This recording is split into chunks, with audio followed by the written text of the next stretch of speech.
Hello, you beautiful soul. Today, the topic is going to be the presence.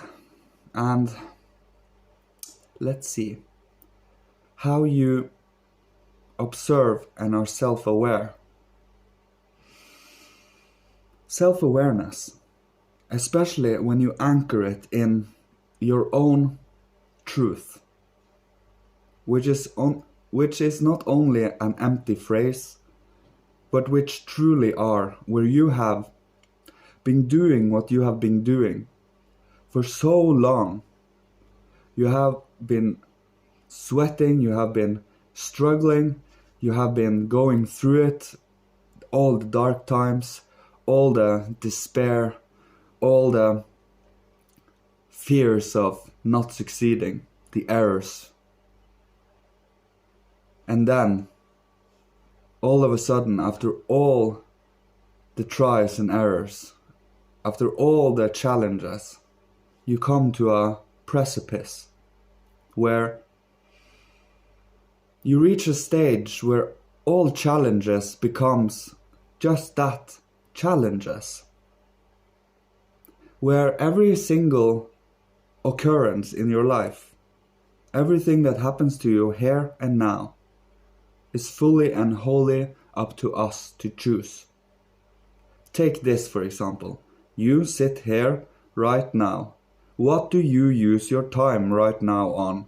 Do you focus on thinking about something else? Do you observe here? Do you listen to me here?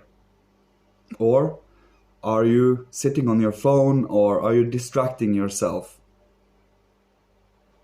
To be in the moment, to be interested in what happens, be feeling every single thing, by strengthening your will enough to be able to sit here without being burned, without giving in, where you can sit here and enjoy the present beautiful God-given moment. Because here you can start painting the true picture of reality. What we believe in is what our lives becomes. So if money is our God, we will be fully and wholly following money and its path. If we follow materialism and the physical and all short-term gains and satisfactions, that is what life will be about. If we don't believe anything, life is pain, life is suffering, and there is no healing here, then that is where life is about. But if you see life as challenges, as yes, there is suffering and there is pain and there is struggle around the world, and that is why we as individuals cultivate understanding and love for and an interest for the world, for another human being, for each other as brothers and sisters, as true earth beings, as earth beings with heavenly origins. And it is so beautiful, this interconnection with the material and the divine, infusing it with life. There is something comforting and something truly divine and sublime about it. And you see the changes slowly happening. For example, the new what is it called? Summer, fall, winter, spring. You see the change in all the seasons, yes. And you see life slowly retreats and go into a sleep. And then when spring comes, it blossoms out and it blooms and fully lives and reflects itself as the life it is. We human beings are a little different, because when winter comes and life retreats, that is when we have the responsibility of keeping ourselves alive, giving that life force to the world, to study, keeping ourselves sharp, not becoming dull, wasting our life away in something we would regret later. If we sacrifice time with love, and knowing that what we sacrifice time for, and you need to do it with a vision. If you don't have any vision, any dream, any goal to set forth in this life and further after this life, it will be a pointless, purposeless life.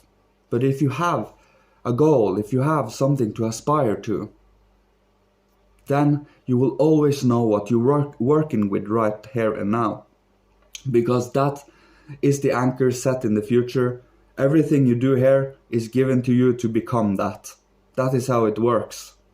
And if you trust that, have faith in that, you will unfold your inner powers. But it requires anchorage and steadiness. It requires you to be brave enough to be here, in your thoughts, feelings, and will. That is where the divine is showing up today. That is where they inspire us from the cosmos. But we have to use our will and our freedom to unfold them through patience, nourishing and nurturing love with ourselves. We can't be slamming on ourselves and say, why don't you fit in here? You have to accept yourself as you are and don't give a flying fly about what others think you should be when they don't even know necessarily where they are. I am not blaming or judging anyone here. I am just speaking truth. But to know yourself safeguards you from being dragged to a place you don't necessarily want to go. What most human beings long for is to have a self-chosen purpose, to have a goal that has been thought out deliberately, reflected on, built up, have the foundations for, and the skills and the abilities.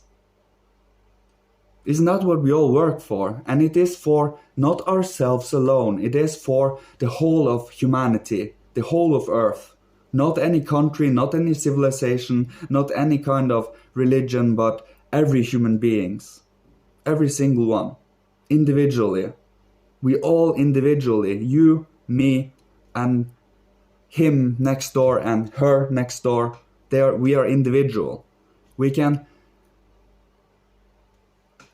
identify with a group as much as we want, but you have a responsibility alone as a human being. You can't be giving yourself excuses to behave certain ways because your group does it. You see? That's the standard you set for yourself. And to uphold it is even harder. That is why you sit steady in your body and become fully aware of yourself. All the things that makes you a little jittery, makes you want to move, makes you want to distract yourself. You are here and nothing will ever over control you. You are the balance, the scale. And when you are here in the presence, this is where everything is given for you to work on. Because here, the pain and suffering, but also the healing and the joy of going through that healing. And when you have gone through it, it is second nature to never again have a problem with it because you have forgiven it, you have felt it, you have taken care of it, and you have made it a place here in your beautiful, beautiful body. It is not a pest anymore. It is a quirk. It is a beautiful, beautiful personality trait. Because you are morally and ethically operating on a certain... You do not allow yourself to go below a certain standard. And if you do, you feel pain and you feel the consequence of it. That is how you guide yourself. It is alive. It is here. It is always alive. I do not plan anything in that regard, other than what is necessary. But I never plan a conversation, I never plan a meeting, it is given, I work on it. And by doing it this over and over again, it becomes a cooperation, a trustful relationship with the divine realms, so that they can give me what they feel comfortable with giving me, and I can receive what I feel comfortable receiving, and work upon it, integrate it in my body, make myself understand it, so I can move to the next thing to grow with. And nothing is off limits, because everything is the divine creation. Every form, every creation is interesting in its own nature, in on itself. This is what I have to say. Yeah. May the divine guide you all and bless you on your search for true truth, for truth and love and siblinghood on this planet. Bless you all. Love you. Goodbye.